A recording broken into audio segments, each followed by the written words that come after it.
ഈന്തപ്പഴവും ഏത്തക്കായും കൂടെ എടുക്കണം. അതിലോട്ട് ലേശം മൈദപ്പൊടി, ലേശം ഉപ്പ്, ലേശം പഞ്ചസാര, ലേശം കറുത്ത എള്ളും കൂടെ എടുക്കണം.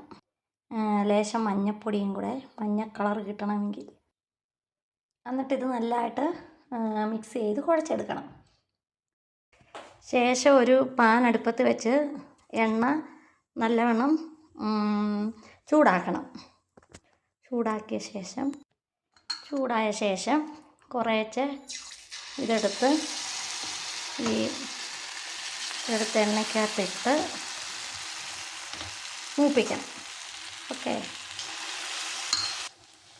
അങ്ങനെ എണ്ണയിൽ കിടന്ന് തിരിച്ചും മറിച്ചും ഇട്ട് മൂപ്പിക്കണം. ഇനി നമുക്ക് നല്ലതായിട്ട് മൂത്തിട്ടുണ്ടേ ഒരു സെർവിങ് ഡിഷിലോട്ട് മാറ്റാം. സ്വാദിഷ്ടമായ ഈന്തപ്പഴം ബനാന സ്നാക്സ് ഇവിടെ റെഡി. എല്ലാവരും ട്രൈ ചെയ്ത് നോക്കണേ.